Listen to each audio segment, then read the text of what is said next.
Hello and welcome to another episode of the Dream Team Professor podcast. In this episode, we're going to be looking at all the top players to target in game week 23. I'll be giving you a quick team update to show you how my best sides are getting on and sharing with you my transfer plans for this week. But before we get started, we've got an exciting announcement that we're going to have our first guest on the podcast. It's the Sun Dream Team World Cup winner, Ash AKA Fergies Apprentice, who'll be joining us this weekend for a podcast.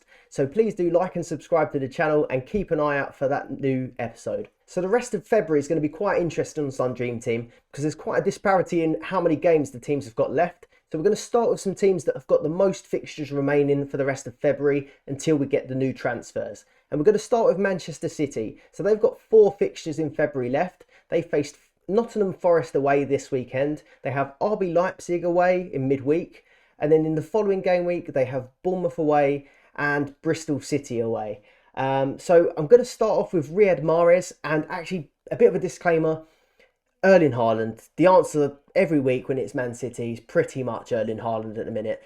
So if you've not got him in your team, your season's kind of over already. But just assume that Erling Haaland is going to be the number one on all of these lists ever. So we're going to start with Riyad Mahrez, and he had a quiet game against Arsenal actually. So Man City had a really good result against Arsenal with a 3-1 win. Disappointing for me as I'm an Arsenal fan. But Mahrez I've got in my team and he didn't do very well in this game. He was taken off in around the 60th minute. I'm not so sure that that was because he was having a bad game, but more that Arsenal were doing pretty well at the time. And Mahrez was kind of the fall guy. I think Akanji came on in his place around the 60th minute, and they had a formation change going to 4 at the back. And Akanji was a big part of that. So I don't necessarily think it was all Mahrez's fault, but he didn't really have a great game in that one. But that being said, he has been really, really good since the World Cup. And one positive I'm going to take from it is this could leave him fresh for the Nottingham Forest game. If he played 90 minutes against Arsenal, I wouldn't have been so sure that he's going to play this Forest game. And obviously with Pep, there is no guarantees, but I do think that he'll probably will start that one. The only person that might rotate in for him could be Foden. But in all honesty, I think that Phil Foden might come in for Grealish because Grealish has started 6 games in a row. So I think Mahrez is probably a safe pick on that right-hand side. He's got 11 goals, 5 assists, and he's pretty much rotation proof recently. So I think Riyad Mahrez is a really good pick if you don't have him already. Kevin De Bruyne, he's a player that was a little bit frustrating recently. He'd been a bit off the boil. Only a couple of games ago, he was left on the bench, and he had been underperforming, but he had a really good game against Arsenal. Big mistake from Tomiyasu, but a really great finish from Kevin De Bruyne. He got a goal, he got an assist in that game, and he got the star man. So I'm going to put him down as the second best player to target from Manchester City. Probably quite close up there with Mahrez, to be honest. But he's a little bit more expensive than Mahrez, so it's someone that you might have to sort of tinker with your team to fit him in if you haven't got the highest of budgets. But yeah, with goal and assist and a star man, and this season he's got 18 assists and 4 goals. So we'd like to see a few more goals from Kevin De Bruyne. Then this is a little bit out there. So Jack Grealish is not someone who I would usually pick on Sun Dream Team. He's not been that great for Man City so far, but he is picking up now. And like I said, he started 6 games in a row now for Manchester City. He was probably playing second fiddle to Foden probably in the first half of the season, and he is only averaging overall 2.4 points per game. But recently he has been picking up his form, and now he's up to 4.4 points per game for his last 5 appearances. So like I said, 6 games in a row. He's only blanked in 2 of his last 8 games as well. The only downside of this is, although he has only blanked in 2 of his last 8, they have mostly been rating points. He's not hitting double figures like a Mahrez or a Kevin De Bruyne might. They are mostly 7s or assists. But he has 1 goal, 2 assists in his last 4 games. So we are starting to see a bit more end product from him. And he did score that goal against Arsenal. So he is looking like a better pick. He did go off limping at the end of that game. But I do think he'll be okay for this next one. You can wait and see the lineups to see if he's going to be in it. I do think he could potentially be dropped for that Forest game, maybe for a rest. But looking at the rest of the fixtures, Leipzig, I think Man City are probably going to go with their strongest team for Leipzig, and I think Grealish is in that at the moment. But Bournemouth and then Bristol, I think there's a good chance that he could feature in 1 or 2 of those. But coming on to Manchester City's defence, it's anyone's guess at the minute. It's really complicated to try and predict that Man City defence. They had Walker, Diaz, and Laporte starting for the Aston Villa game. I think Diaz came off at half time for Akanji, and Rico Lewis, who was someone that was starting quite a few games in a row. He was now out of the picture. He's not played any minutes in City's last 2 games, so that's a really confusing one if you brought him in. So Walker, Diaz, Laporte started as kind of a back three in the Aston Villa game, and then you had Bernardo Silva playing as like a hybrid left back. It's sort of when they're defending, he fills in at left back, but when they're attacking, he goes into the midfield. And then in the Arsenal game as well, you had Walker, Diaz, and Ake instead of Laporte, with Bernardo Silva doing that same thing. So that means that Rico Lewis didn't play any games last week, but I do think that he could easily feature in this next game against Forest. He might not now be in the best lineup against RB Leipzig, but I think he probably still could feature against Nottingham Forest, so it would be worth waiting for the lineups potentially, as he's quite a bit cheaper than the others. I think Rico Lewis is probably going to be the player that either comes in now instead of Bernardo Silva to play that sort of inverted left back, or Walker's played back-to-back games now as well, so he could quite easily go in at right back as well. So if you have got Lewis, I think there's a good chance that he will play that Forest game, and then there is always the chance he comes off the bench for RB Leipzig. So I wouldn't be that concerned if you already have him, but I definitely wouldn't be bringing him in specifically for these. Akanji is another really confusing one. So he went from being sort of Pep's main guy, someone that was pretty much, well, no one's nailed in the City defence, but he was really in favour. But now he's had 2 games where he's been on the bench. He's come on in both games, but he did start on the bench. So there's a potential that he could come in for this one. But if you were looking to bring in a Man City defender, it's going to be a really tough pick, to be honest with you. And I wouldn't trust that Forest game being their best lineup. I'm going to move on to Liverpool now, and they're one of the other teams that have 4 fixtures in February. One of the teams with the most fixtures in February. So these fixtures for Liverpool are Newcastle away. Then they've got a tough game against Real Madrid, but it is at Anfield.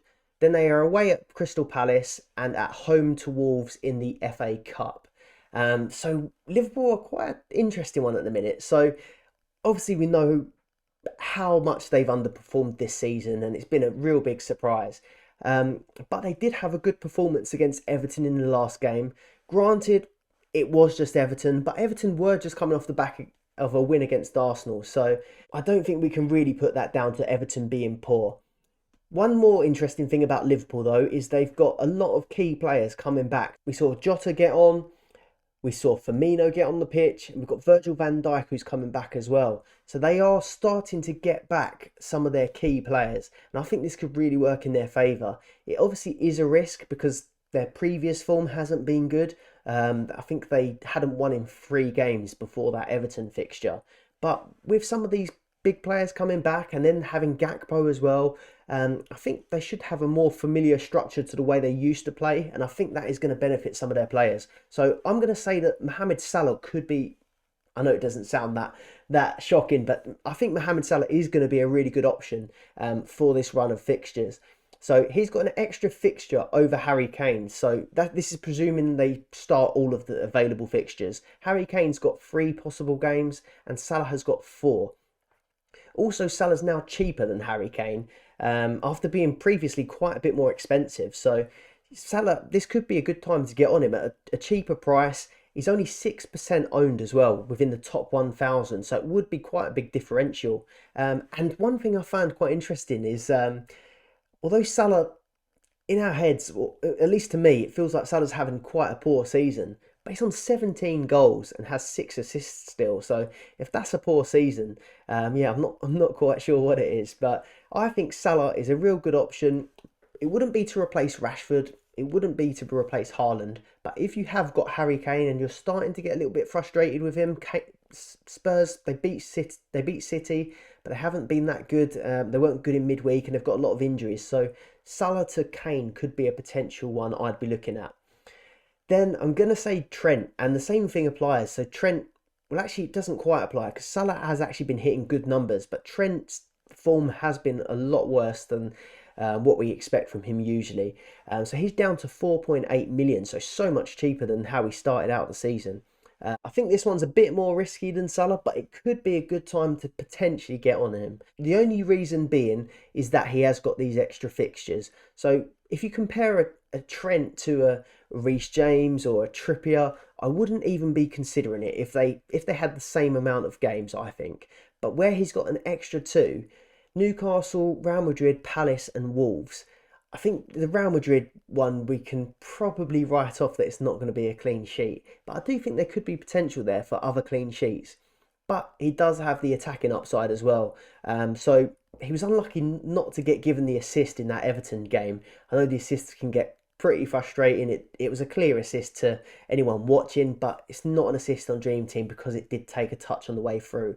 But it is showing that he is getting in those good positions and putting in those good balls. And I do think that he could potentially get some attacking returns in this run of 4 fixtures. So I'm gonna tip Trent Alexander-Arnold. I know it's a bit risky, it's a bit out there, but I think it could be a good punt to potentially get on him early. I was looking at doing maybe Reece James instead of Trippier, and it doesn't have to be instead of Trippier. Now that Trent is down to 4.8, it doesn't have to be for a player as expensive as Trippier. But I was looking at someone like Reece James potentially to replace Trippier, just for a short amount of time. But then that's when I sort of looked into it and thought, actually, it's worth having an option for 4 fixtures. So that's why I'm potentially going to take a punt on Trent Alexander-Arnold. But it's not for the faint-hearted. Then I've just put down Robertson. The same thing sort of applies, but I don't really feel that good about it. But he is only 3.9 million. So if you've got the same sort of logic and you're liking the idea that Liverpool could be back on the rise and they have got more fixtures, but you can't afford Trent, Robertson is a good option, but I just don't think he has the same sort of upside that Trent Alexander-Arnold would have. If you're enjoying the video so far, please do leave a like on the video and subscribe to the YouTube channel if you're watching there. Or if you're listening on one of our podcast platforms, please do give us a follow on there as well. But then we'll move on to Manchester United, another team with 4 fixtures. And they've just come off the back of a good result against Barcelona, 2-2 at the Nou Camp. So pretty much a good away result there, but not so good if you have got the Manchester United blocks. But I don't think you really would have expected a clean sheet there anyway.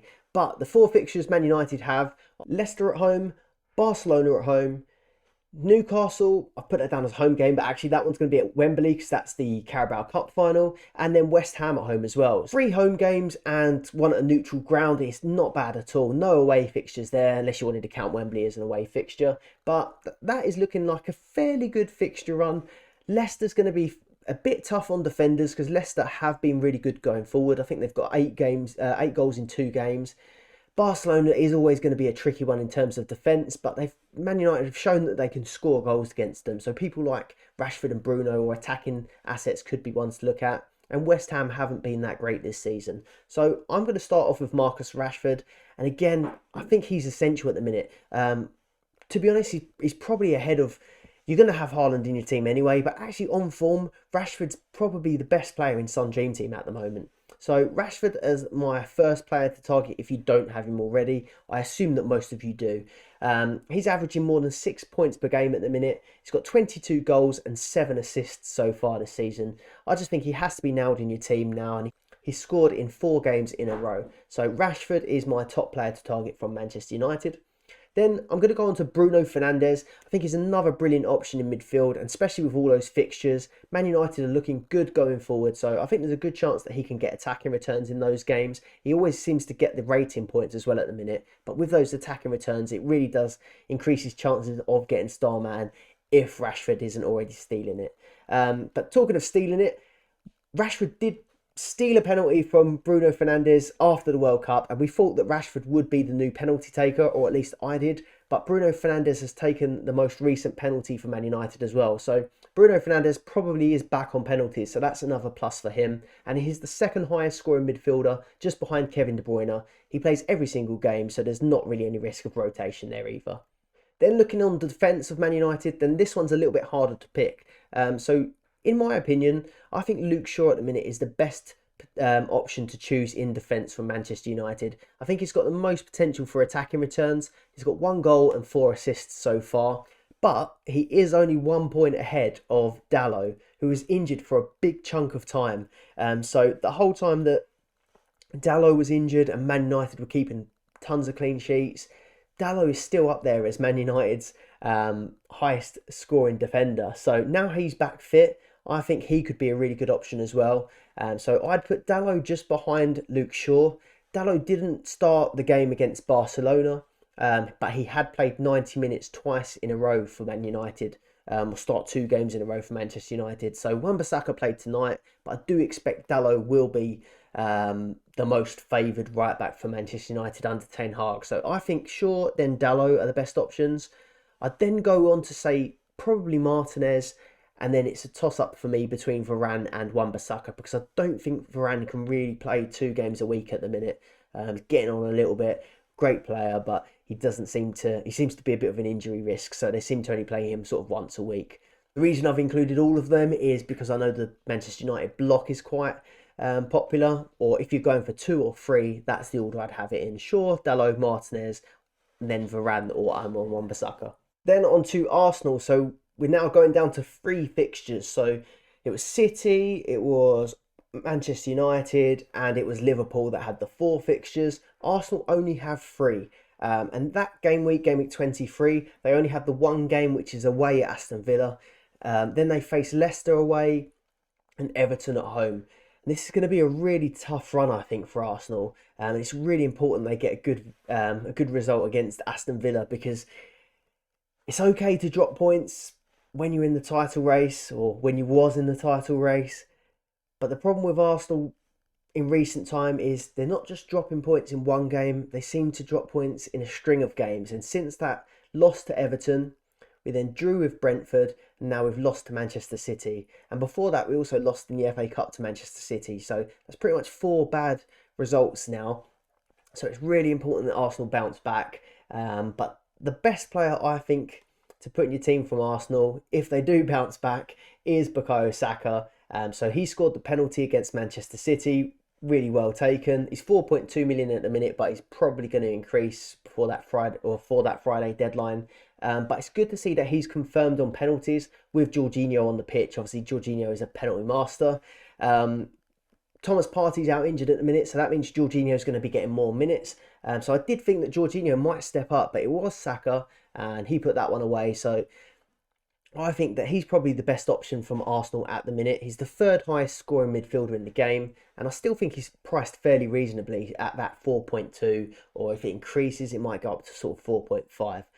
But compare that to Mahrez, who's 5.7 at the time of writing.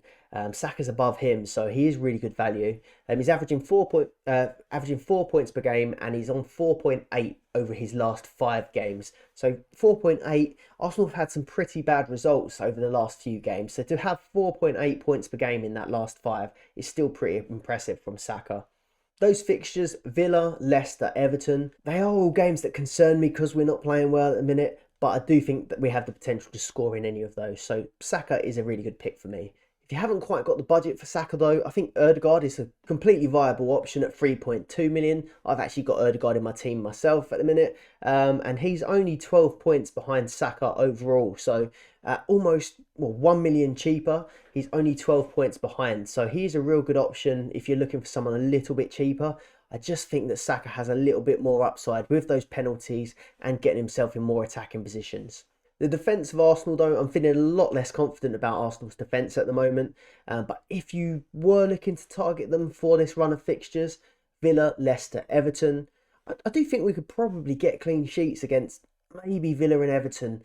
But that Leicester game is standing out to me as being trouble. Away at Leicester, they're in really good form now with Maddison back. I'm not so confident about that one, so I probably won't go near this Arsenal defence. But if you were going to do it, I think it has to be either Saliba or Gabriel, and I'd probably lean towards Saliba at 3.1. He defended really well against Haaland in the last game, although he did go on to score a goal, but I think he dealt with him quite well.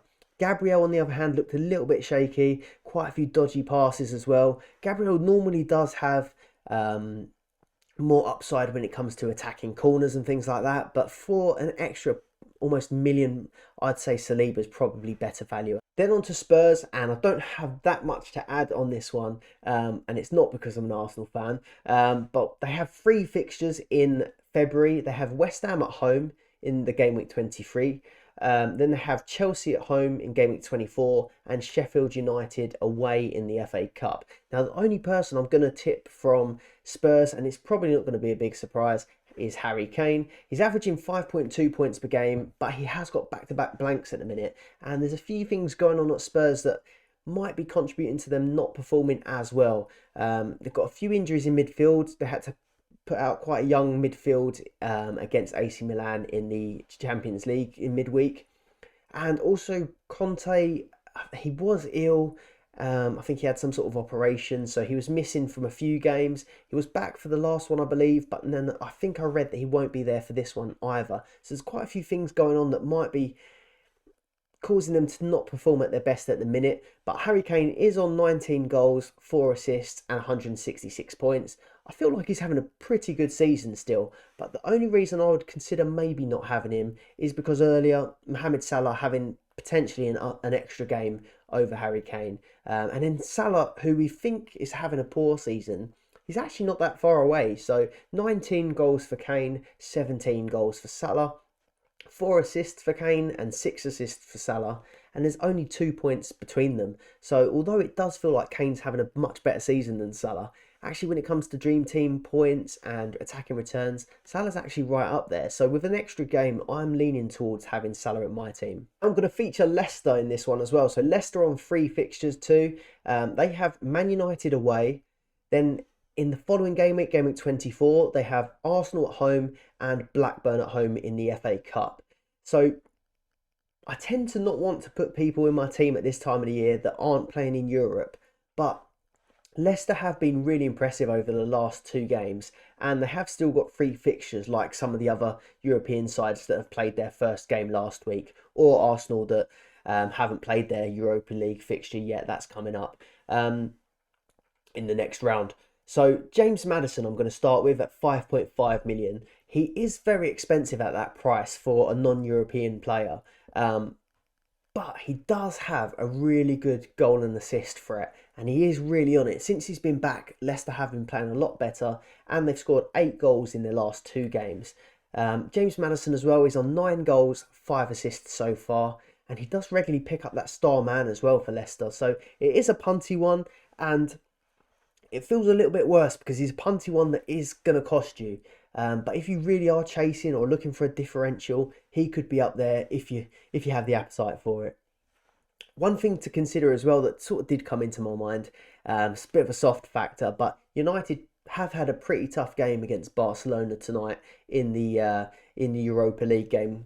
They've also had a really busy fixture run too. So could Leicester benefit from facing Man United in amongst a really busy, congested fixture period? This could be a good game for goals for Leicester.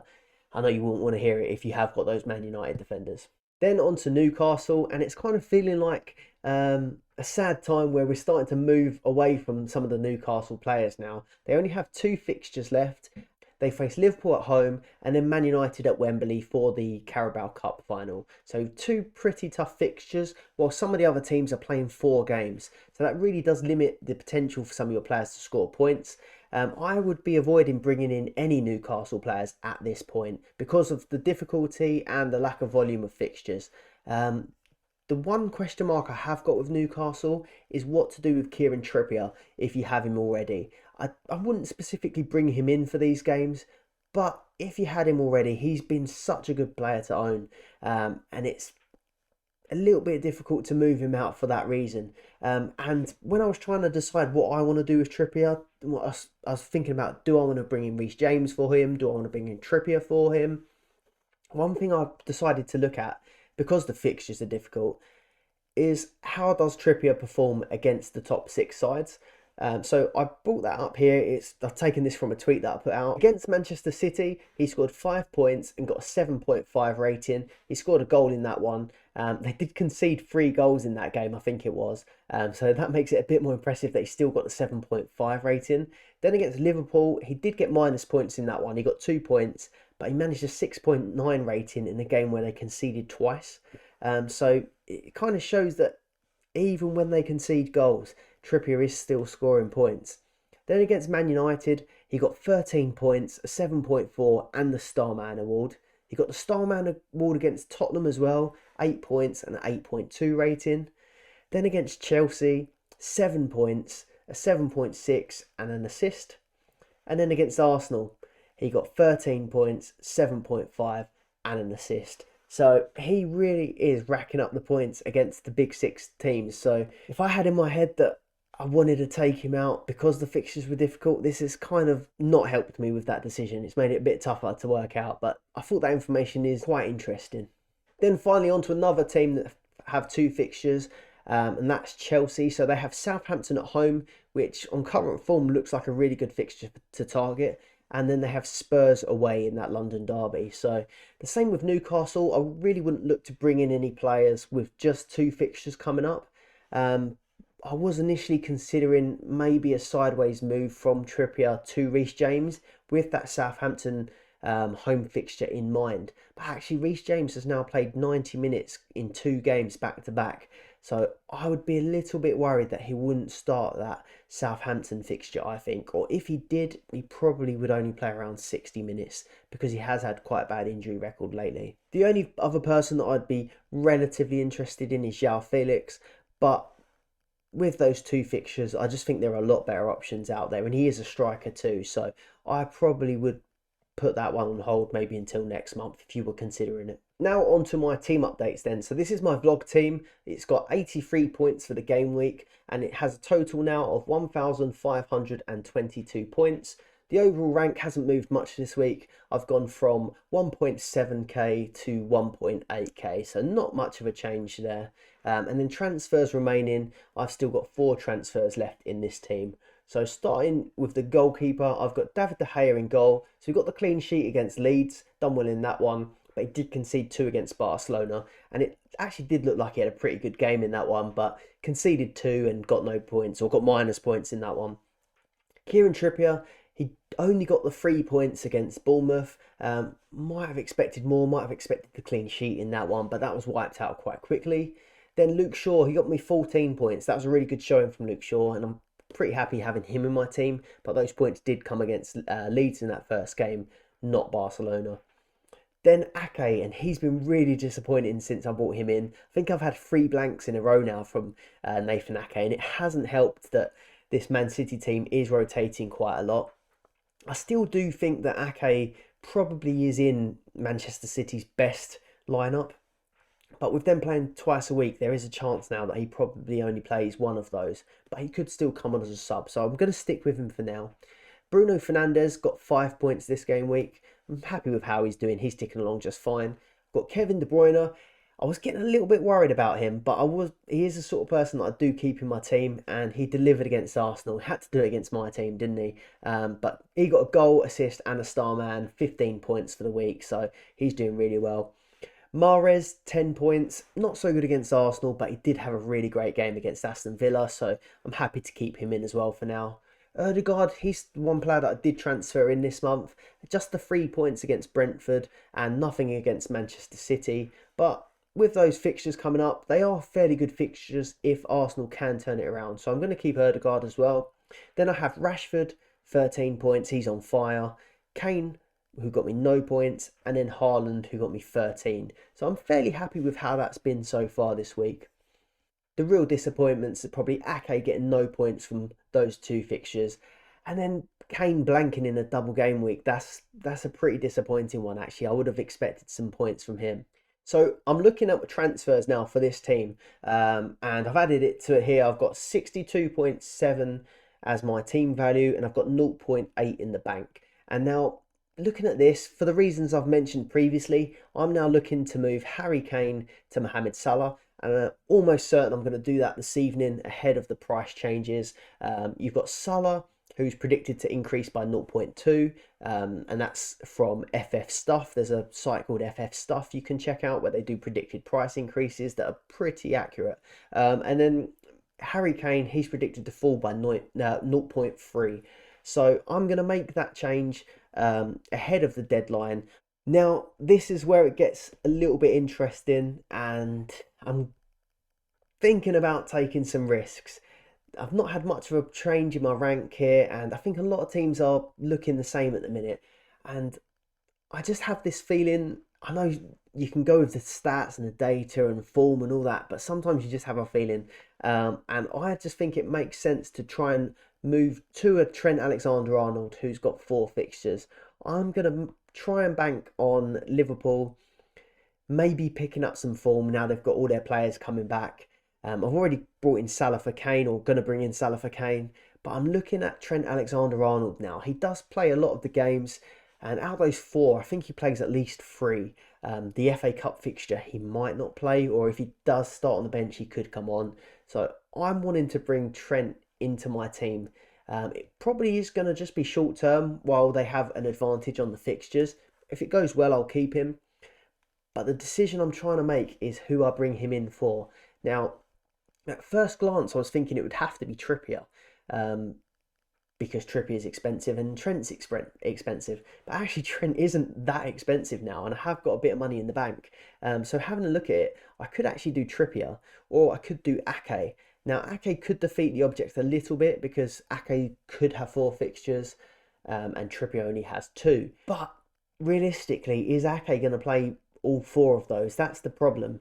It could quite easily happen that Ake only plays 2 of the fixtures, and then if Ake's got 2 fixtures and Trippier's got 2 fixtures, I'd probably say Trippier's the better pick there. But it's going to be a tough one to decide. But I'm going to wait because the Manchester City game is the earlier game on Saturday, and the Newcastle game is a little bit later. So I will be able to have a look at the Man City lineups and then make a decision based on Man City's defence that's out at the time.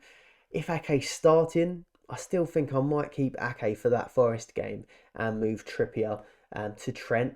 But if Ake isn't starting, it's going to be a tough decision, because if he doesn't start, I still think he's going to maybe start that RB Leipzig game, but I'd be more inclined to maybe stick with Trippier and move Ake to Trent if Ake doesn't start that first fixture. So that one's to be confirmed, but I do think I'm going to do it. So expect to see Trent Alexander-Arnold in this team. My first edgy pick in a little while as well, so could backfire, but I'm pretty sure I'm going to go with it. Salah in for Kane, and then Trent on Saturday, either for Trippier or Ake. Let me know in the comments if you think I've lost my marbles. Then moving on to my second team, then my second best team, and this one's falling away quite a bit from my best team, and that is going to be the case potentially if I do keep them different like I'm trying to do. So I've got 66 points this game week and a total of 1,472. The overall rank was 5.2k, and it's now 5.3. So again, there wasn't much in it this week, not much of a move, but no points for the City defenders. So I've got De Gea in goal. I brought in Rico. Well, I didn't bring in Rico Lewis. I already had him for quite a big period of time, but he didn't play any of the games. 2 games this week, he didn't play any of them. No minutes at all. So did not play for Lewis. Trippier 3 points. Share no points. Obviously, I'm going to have the problem with these Newcastle players that only played twice. Then I've got Ake as well. So he played twice and got no points. So yeah, the fixtures aren't always everything. So no points from my City players. No points from Share, but 3 points from Trippier. Then the rest of this team's pretty familiar. So I've got De Bruyne, Mahrez and Bruno, Haaland, Kane, Rashford. So despite Manchester City's defence being really difficult to predict, I think I'm still going to try and do it. Obviously, like I said, with Newcastle, I'm looking to move these 2 Newcastle defenders out and bring in Manchester City defenders to try and complete that Man City block. But it is a bit risky because there is so much rotation. They've got so many available defenders at the minute, and it's quite unpredictable to choose the right pairing. But I think I'm going to wait until I see the lineup for that Nottingham Forest game. I'm going to keep Ake there, I'm going to keep Lewis there, and then I'm going to try and just put in the 2 for Trippier and Share that are guaranteed to start. So that's pretty much my plan for the minute, and I'm probably going to save the rest of the transfers for later on in the month. I'm going to keep Harry Kane in this team. I'm bringing in Salah for the other one, but I think I'm just going to keep Kane in this one, because if the Salah one does go wrong, at least I'll hopefully get the Harry Kane points here. If he miraculously gets a hat-trick or something, at least I'll get a little buzz out of this team.